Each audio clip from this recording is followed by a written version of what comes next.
तस्य श्रीमहालक्ष्मी सहस्रनाम स्तोत्र महामन्त्रस्य श्रीमहाविष्णुर्भगवान् ऋषिः अनुष्टुप् छन्दः महालक्ष्मीः देवता श्रीं बीजं ह्रीं शक्तिः ह्रैं कीलकम् मम सर्वपीठा परिहारार्थं सर्वदुःखदुरितदारिद्र्यविनाशार्थं सर्वाभीष्टसिद्ध्यर्थं च श्रीमहालक्ष्मी प्रसादसिद्ध्यर्थे जपे विनियोगः। ध्यानम् पद्मानने पद्मकरे सर्वलोकैकपूजिते सान्निध्यं कुरु मे चित्ते विष्णुवक्षस्थलस्थिते भगवद्दक्षिणे पार्श्वे श्रियं देवीम् अवस्थिताम् ईश्वरीं सर्वभूतानां जननीं सर्वदेहिनां चारुस्मितां चारुदतिं चारुनेत्राननभ्रुवम् शुकपोलां सुवर्णाग्रन्यस्तमौक्तिककुण्डलां सुकेशां चारुबिम्बोष्टिं जक्ततुङ्गघनस्तनीम् अलकाग्रैरनिनिभैः अलङ्कृतमुखाम्बुजाम् लसत्कनकसङ्काशपीनसुन्दरकन्दराम् निष्ककण्ठीं स्तनालं विमुक्ताहारविराजिताम् नीलकुन्दलमध्यस्थमाणिक्यमकुटोज्ज्वलाम् शुक्लमाल्याम्बरधरां तप्तहाडगवर्णिनीम् अनन्यसुलभैतैस्तैः गुणैः सौम्ययुतां निजैः अनुरूपानवद्याङ्गीं हरेर्नित्यानपायिनीम् श्रीवासुदेव महिषी पुम्प्रदानेश्वरेश्वरी अचिन्त्यानन्द विभवा भावा भावविभाविनी अहं भावात्मिका पद्मा शान्तानन्दजितात्मिका ब्रह्मभावं गदात्यक्तभेदा सर्वजगन्मयी षड्गुण्यपूर्णा त्रयन्तरूपात्मानभकामिनी एकयोग्या शून्यभावा कृतिस्तेजप्रभाविनी भाव्यभावकभावात्मा भाव्या कामदुःखात्मभूः भावा भावमयी दिव्या वेद्यवेदकपावनी जगत्कुटुम्बिन्यखिलाधारा कामविजृम्भिणी पञ्चकृत्यकरी पञ्चशक्तिमय्यात्मवल्लभा भावा भावानुगा सर्वसम्मदा आत्मोपगूहिनी अमृतचारिणी सौम्या सौम्यरूपा व्यवस्थिता आद्यन्तरहिता देवी भवभाव्यस्वरूपिणी महाविभूतिः समतां गता ज्योतिर्गणेश्वरी सर्वकार्यकरी धर्मस्वभावात्मा कृतस्थिता आज्ञा समविभक्ताङ्गी ज्ञानानन्दक्रियामयी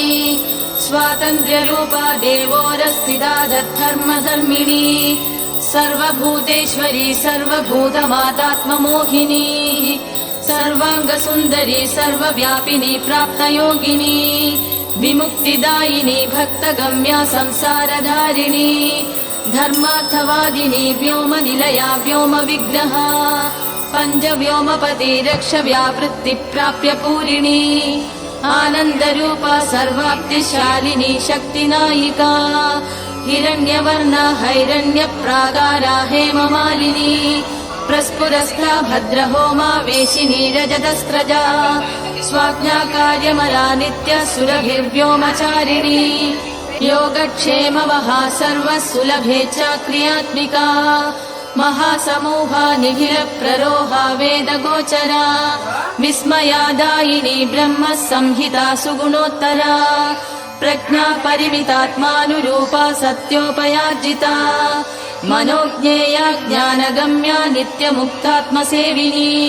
कर्तृशक्तिः सुगहना भोक्तृशक्तिर्गुणप्रिया ज्ञानशक्तिरनौभम्या परशक्तिर्निरामया अकलङ्गा महाशक्तिनिराधारा विकासिनी महामाया महानन्दा ब्रह्मनीतिर्निराश्रया एकस्वरूपा त्रिविधा संज्ञातीता निरञ्जना आत्मशक्ता नित्यशुचिः निर्विकल्पा सुगोचिता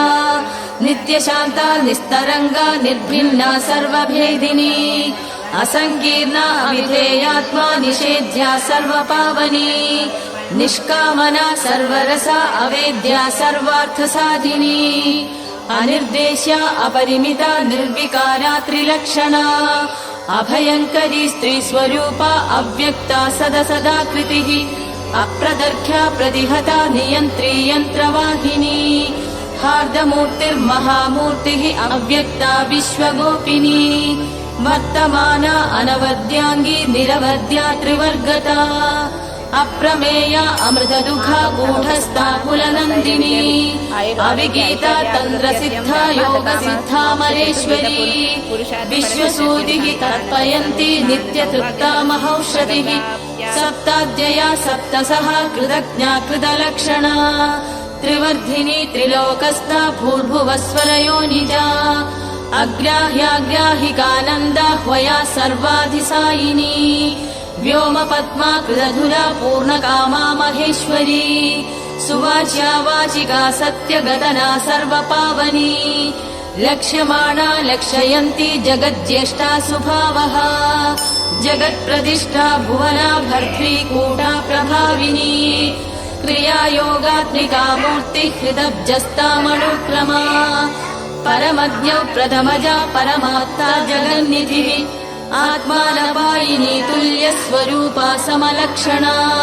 तुल्यवृत्ता समवयाः मोदमाना खगध्वजा तुल्यश्रेष्ठा तुल्यशीला वरदा कामरूपिणी समग्रलक्षणानन्दा तुल्यभूतिः सनादना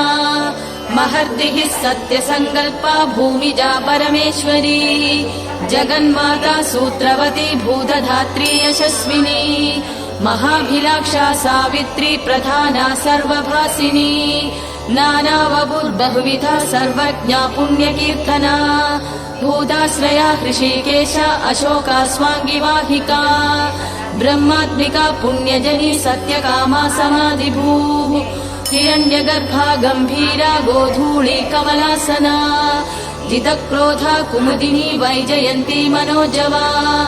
धनलक्ष्मी स्वस्तिकरी राज्यलक्ष्मीर्महासती जयलक्ष्मीर्महागोष्ठी महोनी माधवप्रिया पद्मगर्भा वेदवती विविक्ता परमेष्टिनी सुवर्णबिन्धुर्महती महायोगी प्रिया नगा पद्मे स्थिता वेदमयी कुमुदा जयवाहिनी संहतिर्निर्मिता ज्योतिर्नियतिर्विवितोत्सवा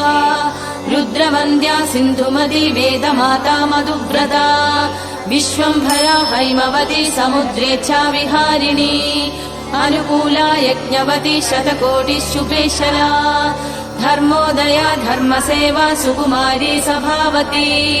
भीमा ब्रह्मस्तुता मध्यप्रभा देवश्रीवन्दिता देवभोग्या महाभागा प्रतिज्ञा पूर्णसेवतिः सुवर्णारुचिरप्रज्ञा भोगिनी भोगदायिनी वसुप्रणोत्तमवधूः गायत्री कमलोद्भवा विद्युत्प्रिया पद्मचिह्ना वरिष्ठा कमलेक्षणा पद्मप्रिया सुप्रसन्ना प्रमोदा प्रियपार्श्वगा विश्वभूषा गान्धिमती कृष्णा वीणारवोत्सुका रोचिष्करी सुप्रकाशा शोभमाना विहङ्गमा देवाङ्गस्था परिणतिः कामवत्सा महामतिः इल्वलोत्पलनाभा अतिशमनीवरवर्णिनी स्वनिष्ठा पद्मनिलया सद्गतिः पद्मगन्धिनी पद्मवर्णा कामयोनिः चण्डिका चारुगोपना रतिस्नुषा पद्मधरा पूज्या त्रैलोक्यमोहिनी नित्यकन्या बिन्धुमालिनी अक्षया सर्वगन्धिनी गन्धात्मिका सुरसिका दीप्तमूर्तिः सुमध्यमा पृथुश्रोणी सौम्यमुखी शुभगाविष्टरश्रुतिः स्मितानना चारुगतिः निम्ननाभिर्महास्तनी स्निग्धवेणी भगवती सुकान्ता वामलोचना पल्लवाङ्घ्रिः पद्ममनाः पद्मबोधा महात्सराः सरस्वती चारुहासा शुभदृष्टिः ककुद्मिनी कम्बुग्रीवा सुजघना रक्तपाणिर्मनोरमा पद्मिनी मन्दगमना चतुर्धंष्ट्रा चतुर्भुजा शुभरेखा विलासभ्रूः शुभवाणी कलावती ऋजुनासा कलरवा वरारोहा दलोदरी सन्ध्या बिम्बाधरा पूर्वभाषिणी श्रीसमाह्वया इक्षुशापा सुमशरा दिव्यभूषा मनोहरा वासवी पाण्डरच्छद्रा प्रभोरुस्तिलोत्तमा श्रीमन्दिनी प्राणशक्ति विभीषण्यसुधारिणी भद्रा जया वहा चन्द्रवदना कुटिलालका चित्राम्बरा चित्रगन्धा रत्नमौलि समुज्ज्वला दिव्यायुधा दिव्यमाल्या विशाखा चित्रवाहना अंबिका सिन्धुतनया निःश्रेणी सुमहासिनी सामप्रिया नवमृगी सर्वसेव्या वराङ्गना गन्धद्वारा दुराधर्षा नित्यपुष्टा करीक्षिणी देवजुष्टा दिव्यवर्णा दिव्यगन्धा स्वगर्दमा अनन्तरूपानन्दस्ता सर्वदानन्दसङ्कमा यज्ञासिनी महावृष्टिः सर्वपूज्या वषट्क्रिया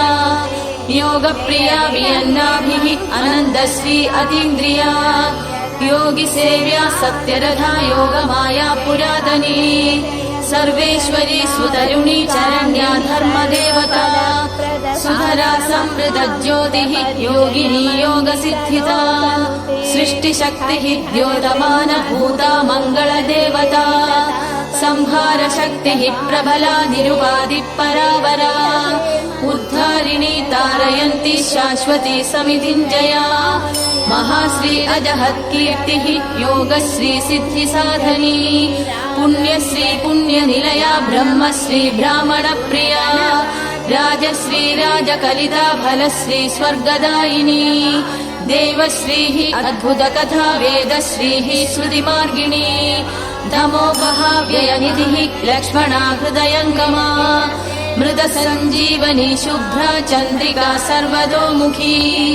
सर्वोत्तमा मित्रविन्दा मैथिली प्रियदर्शना सत्यभामा वेदवेद्या सीता प्रणतपोषिणी मूलप्रकृतिरीशाना शिवता दीपप्रदीपिनी अभिप्रिया स्वैरवृत्ति रुक्मिणी सर्वसाक्षिणी गान्धारिणी परगतिः तत्त्वगर्भा भवा भवा अन्तर्वर्तिर्महामुद्रा विष्णुदुर्गा महाबला मदयन्ती लोकधारिण्यदृश्या सर्वनिष्कृतिः देवसेना आत्मफलदा वसुधा मुख्यमातृका क्षीरधारा कृतमयी जुह्वती यज्ञदक्षिणा योगनिद्रा योगरथा ब्रह्मचर्यातुरध्यया सिंहपिञ्चा महादुर्गा जयन्ती खगवाहिनी जगत्प्रिया विरूपाक्षी स्वर्णा क्रूरतापिनी कात्यायनी कालरात्रिः निशिदृष्टा करालिका त्रिशूलिनी कट्कधरा महाकाली इन्द्रमालिनी एकवीरा भद्रकाली सौनन्दी उल्लसद्गदा नारायणी जगत्पूरिण्युर्वरा दृहिणप्रसू यज्ञकामा लेलिहाना तीर्थगर्वुग्रविक्रमा करुत्मदुदयात्युग्रा वाराही मातृभीषिणी अश्वक्रान्ता रथक्रान्ता विष्णुक्रान्तोरुचारिणी वैरोचनी नारसिंही जीमुता शुभदेक्षणा दीक्षाविधा विश्वशक्तिः निजशक्तिः सुदर्शिनी प्रतितीर्जगति वन्यधारिणी कलिनाशिनी अयोध्या अच्छिन्न सन्धाना महारत्ना सुखावहा राजति अर्कप्रतिभा विनयित्री महासना अमृतस्यन्दिनी सीमा यज्ञगर्भा समीक्षणा आगूदिः रुह्यजुस्सामघोषा आरामवधूत्सुका सोमपा माधवी नित्यकल्याणी कमलार्चिता योगरूढिः स्वार्थजुष्टा वह्निवर्णाजितासुरा यज्ञविद्या गुह्यविद्या अध्यात्मविद्या कृतागमा आभ्यायिनी कलातीता सुमित्रा परभक्तिता काङ्क्षमाणा महामाया कोलगामामरावती सुवीर्या दुःस्वप्नहरा देवकी वसुदेवता सौदामिनी मेघरधा रुत्थिता दैत्यमर्दिनी श्रेयस्करी चित्रलीला एकायनी रत्नपादुका मनस्यमाना तुलसी रोगनाशिन्युरुप्रदा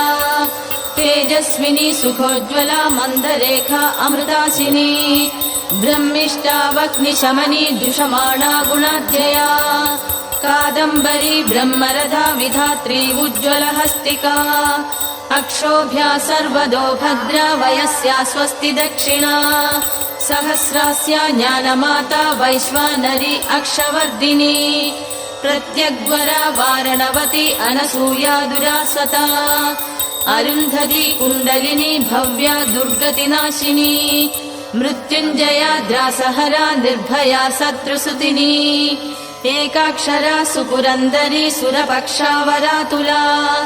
सकृद्विभासा प्रद्युम्ना हरिभद्रा दुरन्दरा बिल्वप्रिया वनीचक्र हृदय कम्बुतीर्थका सर्वमन्त्रात्मिका विद्युत् यशोदा सर्वरञ्जिनी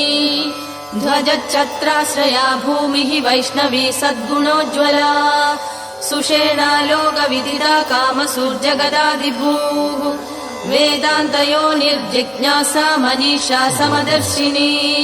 सहस्रशक्तिरावृत्तिः सुस्थिरश्रेयसां निधिः रोहिणी रेवती चन्द्रसोदरी भद्रमोदिनी आर्या गव्यप्रिया विश्वभाविनी सुविभाविनी सुप्रदृश्या कामचारिण्यप्रमत्ता ललन्तिका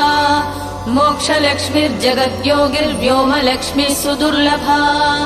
भास्करी पुण्यगेहस्ता मनोज्ञा विभवप्रदा लोकस्वामिन्यच्युतार्था पुष्कला जगताकृतिः विचित्रहारिणी कान्ता वाहिनी भूतभाविनी प्राणिनी प्राणदा विश्वा विश्वब्रह्माण्डवासिनी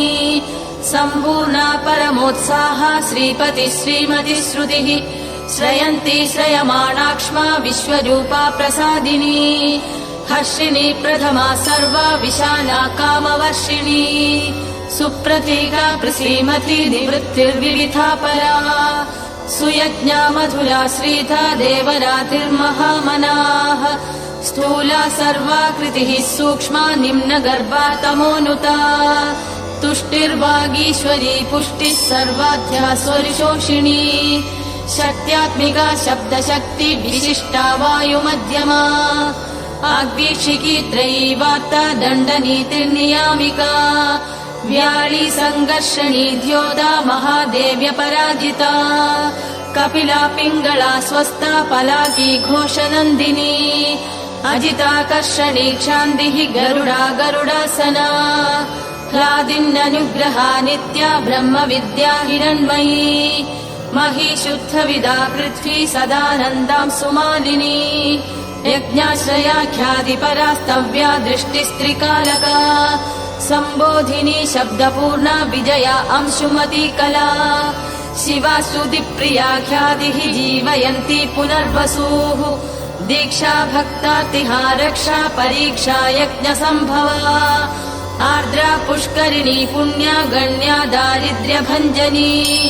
धन्या मान्या पद्मनेमिः भार्गवी वंशवर्धिनी तीक्ष्णप्रवृत्तिः सत्कीर्तिः निधिसेव्या खनाशिनी संज्ञानिः संशया पूर्वा वनमाला वसुन्धरा पृथ्वी महोत्कटाहल्या मण्डलाश्रितमानना सर्वा नित्योदितोधारा जुम्बमाणा महोदया चन्द्रकान्तोदितः सूर्य चतुरस्रा मनोजवा बाला कुमारी युवतिः करुणा भक्तवत्सला